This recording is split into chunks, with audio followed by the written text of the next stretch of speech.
Bonsoir et bienvenue à vous en direct sur Public Sénat. Voici les titres de votre édition du 22h ce soir.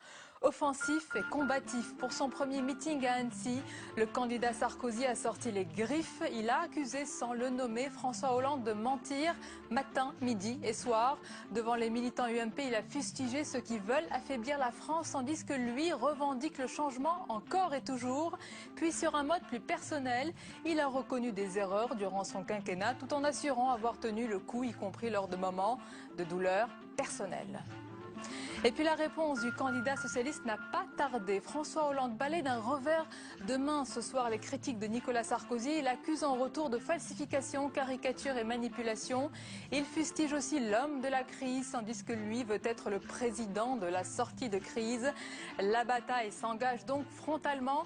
Débat à suivre ce soir dans le 22h entre Delphine Batho, porte-parole du candidat PS, Robert Rochefort, il est député européen Modem, Yannick Jadot, d'Europe Écologie Les Verts et Bruno Bechiza, secrétaire national UMP, c'est tout à l'heure. Et puis nous parlerons aussi dans ce journal de l'actualité internationale avec le régime syrien qui continue de s'acharner sur les villes de Homs et de Deraa, tandis que les tractations se poursuivent ce soir à l'ONU sur un projet de résolution qui prévoit notamment la mise à l'écart du président Bachar el-Assad. Voilà pour le sommaire de votre 22h. Merci d'être en notre compagnie ce soir. Plus de 2000 personnes réunies au meeting à Annecy, un candidat bien décidé à mener une campagne pied au plancher. Au lendemain de l'annonce de sa candidature, Nicolas Sarkozy s'est livré à un réquisitoire contre son concurrent socialiste. Puis sur un mode plus personnel, il a reconnu avoir fait des erreurs, tout en soulignant avoir maintenu le cap, y compris dans des moments de douleur personnelle. On écoute ces extraits préparés par Aurélien Romano. Quand on dit à la presse anglaise qu'on est libéral et quand on vient expliquer aux Français que l'ennemi c'est la finance, on ment. On ment matin et soir. Et ce mensonge n'est pas à l'honneur de celui qui le professe. J'ai commis des erreurs, mais je me suis toujours efforcé d'être juste, d'être sincère et de donner tout ce que je pouvais, même quand les souffrances personnelles étaient présentes. Et la réponse de François Hollande n'a pas tardé ce soir. Moins d'une heure après la fin du meeting d'Annecy, le candidat socialiste sur le plateau du 20h de TF1 a balayé d'un revers de main les critiques de Nicolas Sarkozy, sans oublier de lui lancer quelques piques bien incisives. On l'écoute. Moi, je ne veux pas rester sur des pugilats, sur des phrases, sur des invectives. J'ai entendu les propos où on vous fait bonne mine dans l'émission et on fait des attaques qui, à mon avis, n'ont pas de sens quand il y a en plus falsification, caricature, manipulation. Donc moi, je vous veux ne rester mentez pas du matin au soir, comme digne. il vient de le dire à Voilà, Annecy. vous faites bien de rappeler ces propos pour conforter exactement ce que je viens de vous dire. Il est finalement l'homme de la crise. Moi, je dois être le président de la sortie de crise. Et vous le voyez, la bataille s'engage donc plus rapide et plus violente. Les candidats vont bien sûr enchaîner les meetings ainsi que les traditionnelles visites, notamment chez les commerçants. C'était le cas pour Nicolas Sarkozy aujourd'hui en Haute-Savoie. Un bain de foule, des poignées de main et un candidat qui veut jouer la proximité avec les Français, Jérôme Rabier. Bain de foule, balade en centre-ville et nuée de caméras, c'est le programme de la première journée du président désormais candidat. Ici en Haute-Savoie, département largement acquis à la droite, il se sent chez lui et ne cache pas sa joie d'enfin entrer en scène. Vous voyez, apparemment, c'est commencé. Ça fait plaisir. Voilà, ça fait du bien. Un dispositif forcément moins lourd qu'à l'accoutumée car désormais effectué sans les moyens de l'État. Escorte réduite, voiture de location, Nicolas Sarkozy joue la proximité. Après la visite de boutique, une petite pause déjeuner savoyarde commentée en direct sur Twitter, une photo dévoilée, l'occasion d'investir également la toile. Son site internet de campagne est lui aussi lancé, un outil indispensable à l'heure du numérique. Son slogan « La France forte » s'y affiche désormais et l'affiche de campagne est dévoilée. Le combat est bel et bien lancé. La bataille s'engage aussi sur Public Sénat avec le débat politique du 22h ce soir avec de nombreux invités, de nombreuses sensibilités ce soir. Delphine Batho, bonsoir. Bonsoir. Bienvenue à vous, députée socialiste des Deux-Sèvres et porte-parole bien sûr du candidat socialiste. Avec nous également Yannick Jadot, bonsoir. Bonsoir. Député européen Europe Écologie Les Verts et conseiller politique encore et toujours. Toujours, Débat bien sûr. joli. Robert Rochefort également avec nous, bonsoir. Bonsoir. Député européen Modem, bien sûr, engagé aux côtés de François Bayrou et Bruno Béchiza, bonsoir Bruno. Bonsoir. Secrétaire national UMP et membre de la cellule riposte de la majorité. Alors vous venez de le voir, tandis que la campagne s'accélère, l'affrontement se fait plus violent. À Annecy, Nicolas Sarkozy parle des mensonges de François Hollande et en retour, le candidat socialiste le qualifie d'homme de la crise. Delphine Batho, est-ce que c'est le ton qui va durer pendant les 2 mois, cette campagne? On va avoir ce ton-là. C'est le ton agressif de Nicolas Sarkozy qui propose une forme de continuité avec la brutalité de son quinquennat. Et la volonté de François Hollande, c'est de ne pas tomber dans ce pugilat, c'est d'élever le niveau du débat politique, c'est de ne pas céder à la facilité qui serait de faire campagne simplement sur le rejet de Nicolas Sarkozy, qui est très profond dans le pays, puisqu'il a été le président des riches, des privilégiés, de l'oligarchie financière. La volonté de François Hollande, c'est de faire campagne sur le redressement, sur la justice, Bon, sur lui, la il reste jeunesse, aussi, vous sur attaquez. l'éducation. Nous ferons campagne sur notre projet, sur nos propositions, parce que ce que nous voulons soulever, c'est un vote d'adhésion. Ce que nous voulons soulever, c'est une confiance nouvelle dans tout le potentiel qu'a notre pays, qui est un grand pays et qui a les moyens de sortir de la crise actuelle. Bruno Béchiza, vous avez entendu la phrase de François Hollande ce soir. L'homme de la crise, c'est Nicolas Sarkozy. Il est donc responsable de cette situation. Malheureusement, encore une fois, beaucoup d'arrogance, mais c'est ce qui caractérise malheureusement François Hollande. Depuis qu'il est le vainqueur des sondages, il n'a plus besoin des électeurs et du reste pour lui, la crise n'existe pas. La crise, c'est Nicolas Sarkozy. Ce qu'a traversé le monde, ce qu'a traversé l'Europe, ce que traverse la France depuis 2008, 2009, non, ça n'existe pas. C'est effectivement Nicolas Sarkozy, mais on le voit donc quand il explique sa conception de la politique étrangère, ou si ça va mal avec les Chinois, c'est Nicolas Sarkozy. Quand lui sera président de la République, il ira expliquer au président chinois comment on fait. Donc on est encore dans cette posture. Moi, je ne suis pas d'accord avec le terme de brutalité. On peut être en désaccord sur des arguments. Quand Nicolas Sarkozy parle de mensonges, on reviendra peut-être tout à l'heure sur la non-précision, encore ce soir sur TF1 de François Hollande par exemple, sur les 1000 postes par an, police, gendarmerie, intérieur. On parlera peut-être encore une fois du flou sur les 60 000 postes. La réponse de Delphine Batho sur ce point important. C'est très précis. Oui. Écoutez, la droite a supprimé près de 13 000 postes dans la police et la gendarmerie. Et François Hollande propose de créer 1000 postes par an de policiers, gendarmes et de magistrats et de greffiers dans les tribunaux. C'est financé. Cela coûte à la fin du quinquennat 2,5 milliards. C'est à peu près l'équivalent du coût annuel des cadeaux fiscaux de l'UMP. Donc les choses sont très précises. On a l'impression que tout se cristallise. Que c'est un duel annoncé entre François Hollande et Nicolas Sarkozy. Mais ça, c'est pas acceptable. C'est pas acceptable. Pourquoi c'est pas acceptable? La faute, probablement, au décalage qu'il y a entre tous ceux qui sont dans la campagne, c'est-à-dire la classe politique, les médias, et les Français qui n'y sont pas encore. Les Français, regardez les sondages, ils n'y sont pas encore. Oui, mais il y a une cristallisation de l'opinion aussi quand même. Ceux qui nous regardent. Non, si vous regardez la crise, non, c'est pas exact ce que vous dites. Non. Et si vous regardez, si vous fondez sur les sondages, quoi, c'est parce qu'il y a une variation de 2 points sur les sondages. Sur quoi vous appuyez-vous, dites-nous? Non, je vous dis simplement la chose suivante. Non, je m'appuie sur les sondages, mais ce que je veux dire, c'est que la variation qui est en cours depuis quelques semaines et qui fait dire que d'un seul coup, ça y est, on est déjà au second tour de la présidentielle entre Nicolas Sarkozy et François Hollande, c'est pas la réalité. Et donc, personne ne dit ça, du moins l'UMP ne dit pas ça. C'est ce qu'on voit sur les écrans depuis 2 jours. Et d'ailleurs, vous-même, vous dites, Nicolas Sarkozy, François Hollande lui répond. Ce que je veux simplement dire, vous permettrez, en tout cas, de vous affirmer la chose suivante. Il y a d'autres propositions politiques pour cette élection.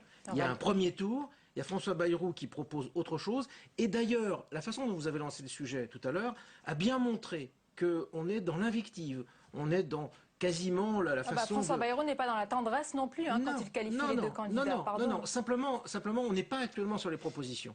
Et je trouve dommage que lorsque le président de la République pose soi-disant le débat sur le thème des valeurs, ce soit une façon, Oui. de passer sous silence le bilan de ce qui a été fait depuis 5 ans et finalement de peu évoquer les propositions pour l'avenir, sauf à parler du référendum qui est une martingale, qui n'est pas une proposition en soi. On a dit aussi que ce serait une campagne sur les valeurs. Il y a une valeur que tout le monde s'arrache, c'est le travail. Est-ce que votre candidate aussi incarne cette valeur ou est-ce que c'est une valeur monopolisée par la droite, la gauche et pas forcément votre candidate écologiste? Quand Eva Joly propose de manière extrêmement chiffrée 1 million d'emplois d'ici 2020, à la fois sur l'économie verte, la reconversion d'un certain nombre d'industries, d'évolution d'un certain nombre d'industries et de services, je crois qu'on est complètement dans l'emploi. La question est de savoir à un moment donné, est-ce qu'on attend de la croissance, une croissance hypothétique, pour créer des emplois et faire évoluer notre système économique, ou on considère que de toute façon, si on veut sortir de la crise, c'est par l'évolution de notre système économique et par des réorientations industrielles.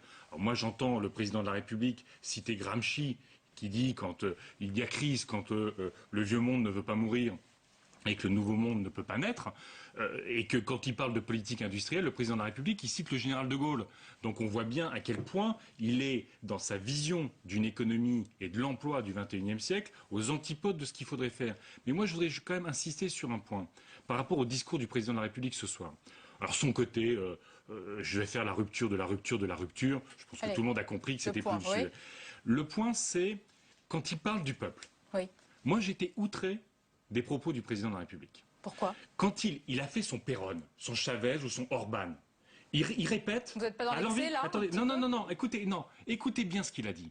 Il a dit « La démocratie est accaparée et volée par tous les corps intermédiaires, et notamment les syndicats.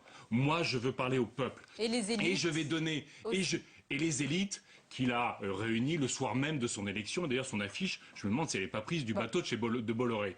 Mais simplement... Non, de l'hôtel particulier de la région Île-de-France. Mais très sérieusement, parce que ça, c'est extrêmement sérieux. Ça vous choque, ces références? Non, parce que là, c'est toute la conception de la démocratie. Redonner la parole au peuple, ça n'est pas organiser des référendums pour taper sur des minorités, taper sur une partie de la population dans une logique populiste. Redonner, si on veut renforcer la démocratie dans ce pays, c'est redonner le pouvoir aux citoyens, pas la parole au peuple, le pouvoir aux citoyens. Et je finis. Et là, Eva Joly propose que les salariés soient représentés à 50% dans les conseils d'administration et qu'on fasse des class actions. La démocratie dans ce pays, c'est redonner le pouvoir aux citoyens. Tout le monde n'est pas contre les référendums. François Hollande est pour des référendums sur les institutions et sur l'Europe. Donc c'est une bonne idée quand même de donner la parole au peuple, Delphine Batho, sous certaines conditions. Mais c'est ce qui est prévu par notre Constitution. C'est ce que Nicolas Sarkozy n'a pas fait, ni sur le traité de Lisbonne, ni lorsqu'il y a eu un changement du statut de la Poste. Vous vous souvenez, il y a eu plusieurs millions de personnes en France qui ont signé une pétition pour qu'il y ait un référendum, il n'y en a pas eu, ni sur la réforme des retraites. Sur cette réforme du statut de la Poste, nous avions proposé à l'Assemblée nationale une motion référendaire qui a été rejetée. Donc Nicolas Sarkozy, tout au long du quinquennat, a été enfermé dans sa tour d'ivoire. Il a été le président des privilégiés. Il a été le président de l'oligarchie financière. Il a été le président qui n'a pas fait la réforme bancaire, qui n'a fait aucune des réformes de structure liées à ces phénomènes de spéculation qui nous ont jetés dans la crise actuelle. Et il vient là dire que ce qu'il n'a pas fait, il ne l'a pas fait. Et surtout, ça démontre quoi? C'est pour ça qu'il veut faire un ça démontre quoi? Il n'a pas de projet aujourd'hui. On discute par exemple des propositions de François Hollande sur le redressement économique, sur la politique industrielle par rapport à ce qui était dit, sur la croissance verte, sur l'éducation. On discute des 60 000 postes. Quel est le projet de Nicolas Sarkozy aujourd'hui? Il n'en a pas. C'est de dire je ferai des référendums. Excusez-moi, mais ce n'est pas un programme. La réponse, j'ai quand même l'impression depuis tout à l'heure, vous savez, dans ces jeux, on a les petits panonceaux et tous les mots qui devaient être prononcés, on est sur depuis tout à l'heure, les clichés qui sortent un par un sur les sparadraps qu'on doit mettre sur Nicolas Sarkozy. Bolloré, on l'a dit, alors il ne faut pas parler de tout le reste et je ne vais surtout pas justement sortir... des syndicats, je parle de la relation, l'importance des syndicats dans une démocratie. Rappelons peut-être ce qui s'est passé le 18 janvier. Dans ce cas-là, si vous parlez effectivement de discussion, de relation avec les syndicats et de dire qu'à un moment donné, et c'est le seul message que j'aimerais faire passer ce soir, quand François Hollande ce soir ose dire, il en est sûr, je serai le président de la sortie de la crise. Moi, j'ai beaucoup d'humilité.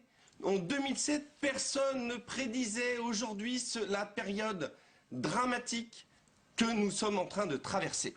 Donc aujourd'hui, qu'un président de la République qui s'apprête à garder les manettes France se dise « Je dois me mettre en capacité ». Dans l'article du Figaro Magazine, il n'est pas dit qu'il va systématiquement faire application du référendum. C'est si la discussion ne réussit pas.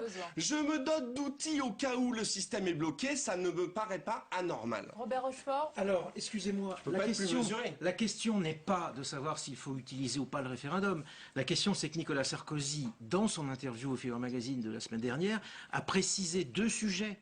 La question du statut et du traitement des chômeurs et la question des immigrés. Et ça, excusez-moi, c'est quelque chose qui est, à mon avis, à l'opposé même de ce qu'on peut appeler une valeur, qui est une valeur de démocratie. C'est pas faire appel au peuple, c'est stigmatiser des groupes de population, c'est mettre la France dans une situation quasi de guerre civile intérieure. Quand on dit que l'on va... Les mots sont mais forts, non, là. non, Les mots ne sont pas forts. Alors justement, si vous permettez, la grippe aviaire, c'était Nicolas Sarkozy. Tout le monde le sait. Alors là, les téléspectateurs ne vont plus rien comprendre. C'est aussi Nicolas Sarkozy. Est-ce qu'il est possible de terminer une phrase, Mais il monsieur est possible, surtout sur Public Sénat, on a le temps de parler. Je voulais dire cette chose-là, c'est que ça, c'est quelque chose qui est absolument incompatible et qui est opposé avec nos valeurs citoyennes et nos valeurs républicaines. Alors, vous dites effectivement, il faut éviter le cas de la Grèce. Et moi, je dis simplement à tous les Français qui ne veulent plus de Nicolas Sarkozy, qui ne veulent pas un 2e mandat de Nicolas Sarkozy, que effectivement, on a l'air de leur dire... Sarkozy part, la crise on a l'air de leur dire... La crise se termine s'il part. Pardon ? La crise sera terminée si Nicolas Sarkozy Évidemment non. part. Et elle ne sera pas solutionnée par les propositions telles qu'elles sont aujourd'hui formulées par François Hollande, qui sont des propositions finalement assez classiques de la gauche, qui sont des propositions consistant à dire on va faire des dépenses publiques, on va créer des postes et des fonctionnaires dans différents endroits. Je l'ai encore écouté tout à l'heure au journal de TF1. Il a précisé d'ailleurs les ministères, il y en avait 3, dans lesquels il propose des créations d'emplois. Moi, j'aimerais bien qu'on crée des emplois de fonctionnaires. Le problème, c'est qu'on n'a pas cessé de créer des emplois de fonctionnaires. On est arrivé à un niveau de dette publique qui est absolument considérable et qui fait justement qu'il faut que nous échappions au cas de la Grèce par un programme qui soit d'abord un programme de recréation d'emplois, de mobilisation de l'économie et qui doit partir par la base, pas par des décisions qui sont prises d'en haut par un président qui serait avec une sorte de magicien, mais par les PME, par les TPE, par la capacité de produire en France et de réindustrialiser. Les dépenses, c'est très important pour la crédibilité d'un candidat sur François Hollande, justement. Non, d'abord, moi, je ne veux pas consacrer mon précieux temps de parole à parler d'un faux référendum qui consiste à s'en prendre aux plus faibles. Je considère que le courage, c'est de s'en prendre aux plus forts, qui sont responsables de la crise dans laquelle nous sommes. Effectivement, la crise est arrivée en 2008. Le problème, c'est que vous aviez affaibli l'économie française avant, avec le bouclier fiscal. Je peux dire quelques chiffres. Je sais qu'il y a l'envolée du chômage, mais il y a de bons chiffres de la croissance. Au 4e trimestre, on fait mieux que l'Allemagne. Est-ce que vous pouvez dire parfois qu'il y a de bons chiffres? Alors, il y en a, mais c'est un bon chiffre. Le problème, il n'est pas... C'est que la dégradation, oui, mais ça, quand vous êtes à 0 plus ou 0 moins, excusez-moi, mais ça ne change pas grand-chose. Oui, un peu de courtoisie, messieurs, la parole est à la dame. La dégradation des comptes publics de la France a été beaucoup plus rapide que dans les autres pays d'Europe également confrontés à la crise. Pourquoi? Parce que le gouvernement n'a pas affronté la crise. Il a dilapidé l'argent pour les donner aux plus riches.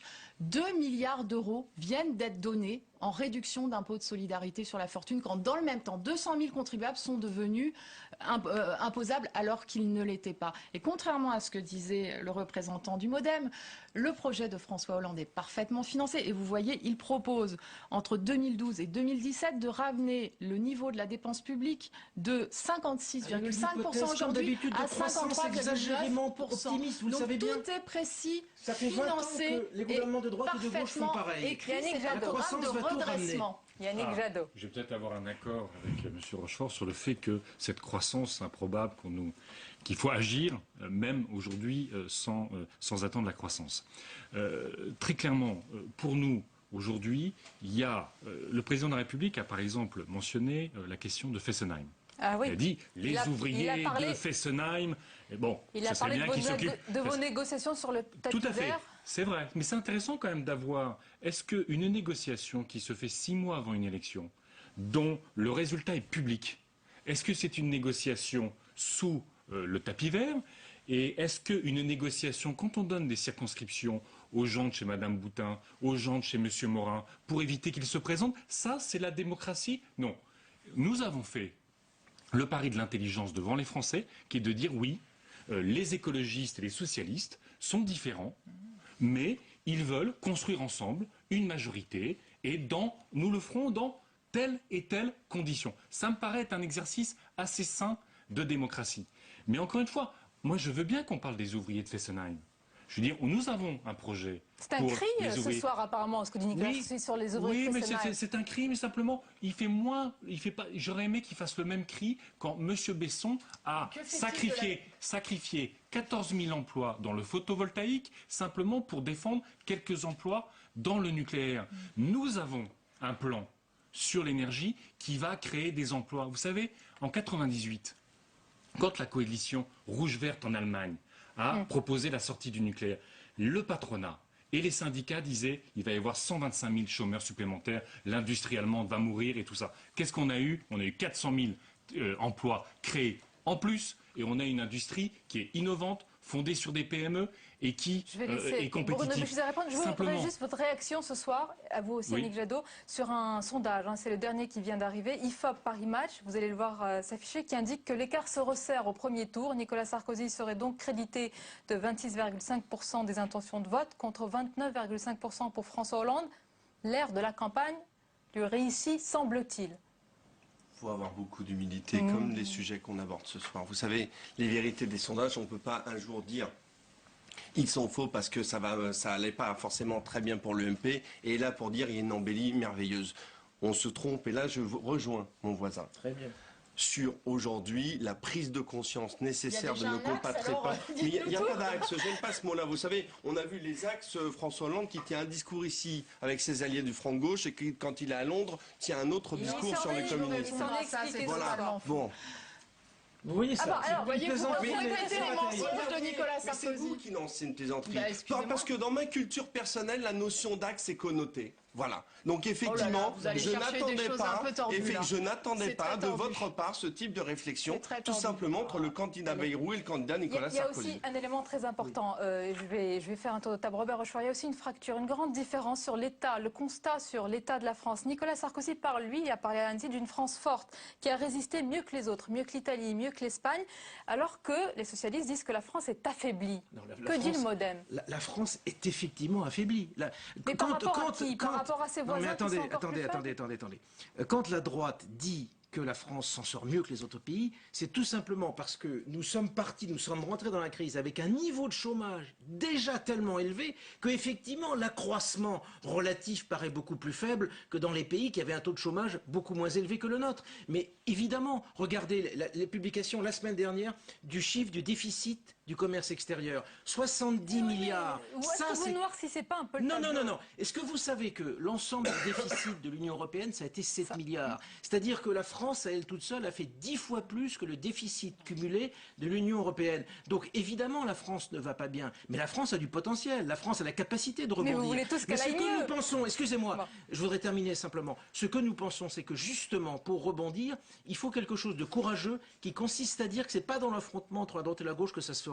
Et si on prend l'exemple de l'Allemagne, qui n'est pas le modèle absolu, mais rappelez-vous qu'en Allemagne, quand Gerhard Schröder a fait des réformes, il les a fait avec un esprit quand même, qui était un esprit pas extraordinairement fermé et partisan du SPD. Et ensuite, quand Mme Merkel a pris la succession au début, elle l'a fait avec une grande coalition qui alliait les deux camps. Et c'est pour cela que l'Allemagne s'en est sortie. Il faut travailler avec tous les partis. Il faut incontestablement arriver à réunir les gens qui aujourd'hui sont à peu de choses près, à partager, un certain nombre de valeurs communes. À droite, malheureusement, ce n'est pas comme ça. Pour les téléspectateurs qui vont faire leur choix comprennent à droite et à gauche. Des gens du centre-droit, des gens du centre-gauche, un certain nombre d'écologistes. Il y en a d'ailleurs déjà derrière François Bayrou, mais en tout cas pas de la façon dont Nicolas Sarkozy s'y prend, où on voit bien que lui, sa conception du rassemblement, c'est plutôt à droite et à droite extrême. Delphine Batho, le choix de 2012, ce ne sera pas seulement, sûrement pas seulement un choix d'homme. Est-ce que ce sera un choix de société, un choix de vie, une autre France finalement? Ce sera un choix de projet, parce qu'il faut changer de président, mais il faut aussi changer de politique.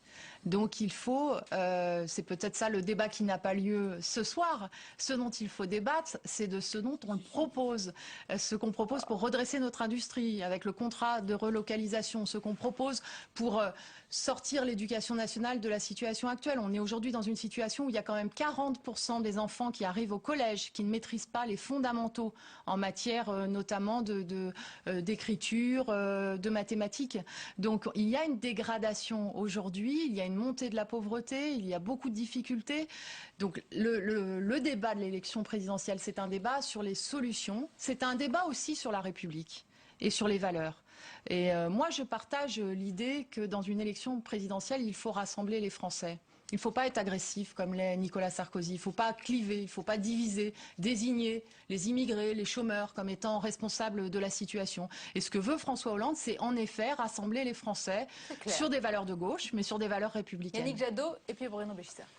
Je crois que la présidentielle a deux travers. C'est l'ultra-personnalisation. Pourquoi vous avez un candidat alors ? Et parce que c'est le... Non mais on s'adapte aux institutions, si vous voulez. On passe un accord avec les socialistes parce qu'il n'y a pas de proportionnel. Bah oui. Bah oui. C'est ça la responsabilité politique. Si vous voulez changer les choses... quand même, vous avez un candidat. C'est-à-dire qu'à partir du moment où c'est l'élection maîtresse dans ce pays, il faut être là si vous voulez faire passer des idées. Je pense que c'est la base de la démocratie. Et je crois que s'il n'y avait pas un candidat écologiste, une candidate écologiste, personne ne parlerait d'écologie. Donc ça, c'est le jeu démocratique dans lequel on est obligé. Maintenant, je pense que ce n'est pas sain. La France s'intéresse beaucoup aux personnes et il y a une forme de national-présidentialisme où on a l'impression que l'homme ou la femme qui va être élu va à peu près tout résoudre et va à peu près tout résoudre, dans les frontières de la France. Je crois qu'il y a un sujet éminent sur lequel on est plongé en permanence, c'est la question de l'Europe. Comment on fait évoluer l'Europe ? Comment une France qui veut retrouver la capacité à porter des valeurs doit le faire à travers l'Europe. Et que là, on a l'impression que le combat, il est la France contre toutes les autres. Et je trouve ça dommage parce que ce n'est pas la réalité dont nous parlons. Dernière question, au fond, c'est un second mandat. Pourquoi ? Pourquoi n'a-t-il pas fait ce qu'il propose lors de son premier mandat ? Ce que je vous ai dit, on ne peut pas comparer 2012 à 2007, compte tenu de la période dramatique que traverse le monde. C'est pas la France.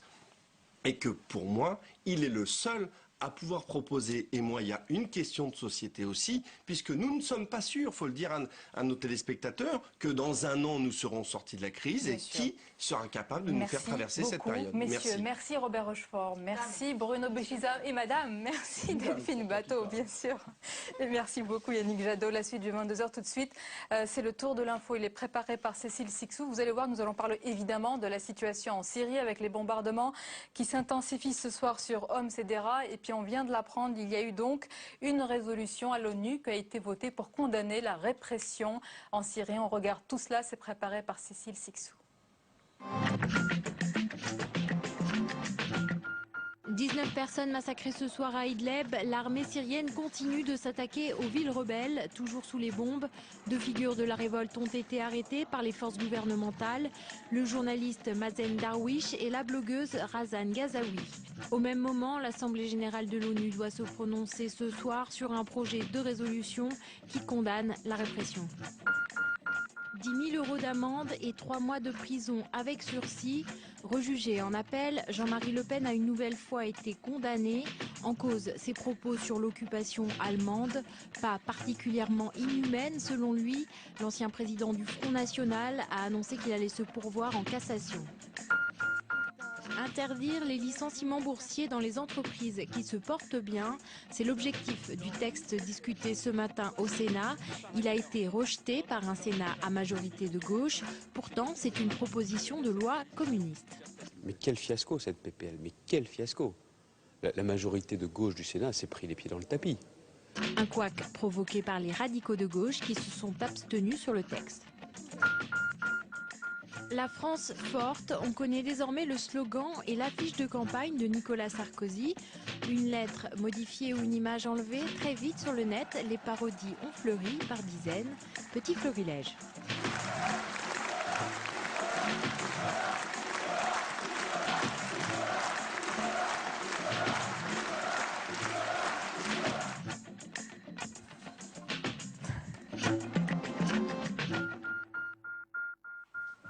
Et voilà, c'est la fin de ce journal. Merci beaucoup de nous avoir suivis. Restez avec nous sur Public Sénat. Tout de suite, un reportage sur un thème de campagne important, la désindustrialisation. Je vous souhaite une très belle soirée.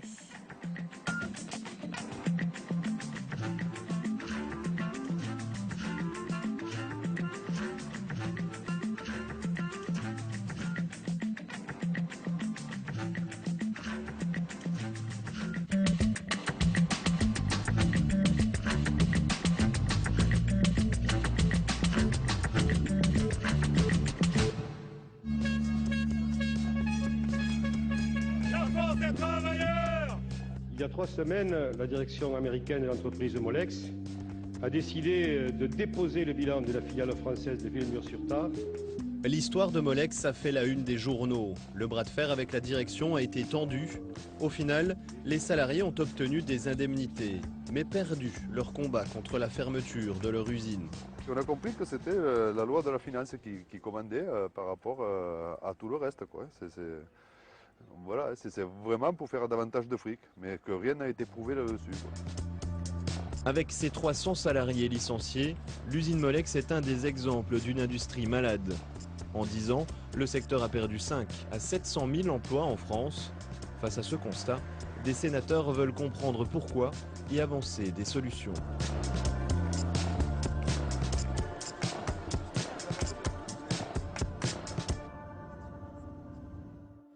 La mission sénatoriale a rendez-vous sur l'un des sites d'Airbus à Toulouse, la vitrine de l'industrie française.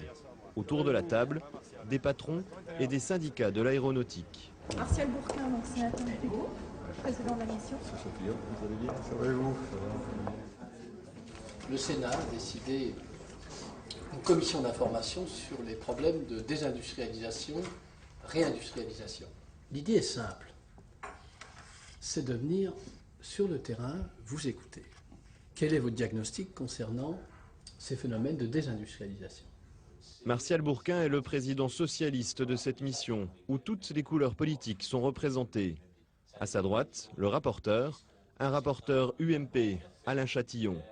Pendant près de 6 mois, ils vont enchaîner auditions au Sénat et des déplacements en région, pour des discussions sans tabou, à commencer par la question des délocalisations. Ça suppose, me semble-t-il, qu'on ait une vision industrielle claire, qui soit de ne pas s'arc-bouter systématiquement sur les productions dont on sait qu'elles ne sont plus compétitives en Europe. C'est une erreur fondamentale de le faire car on perd en compétitivité et en faisant ça, finalement, c'est l'ensemble des pans d'industriels qui disparaissent. Ce n'est pas le premier rapport consacré à cette question. L'Élysée a lancé quelques mois plus tôt des états généraux pour faire le point et dégager des solutions. Alors cette nouvelle initiative suscite du scepticisme. Qu'est-ce qui nous ferait dire aujourd'hui, plus que ce qu'on a pu voir jusque-là, que la commission dont vous êtes en charge et qui est ici devant nous amènera son plus par rapport aux états généraux de l'industrie et peut-être par rapport à ce qui a déjà existé par le passé? C'est bien que le gouvernement ait ses initiatives, mais c'est bien aussi que le Parlement, le Sénat notamment, qui est la représentation des collectivités territoriales, des élus, puisse plancher et apporter sa singularité, ses propositions, et qu'ensuite nous ayons la possibilité d'avoir une vraie politique industrielle en France.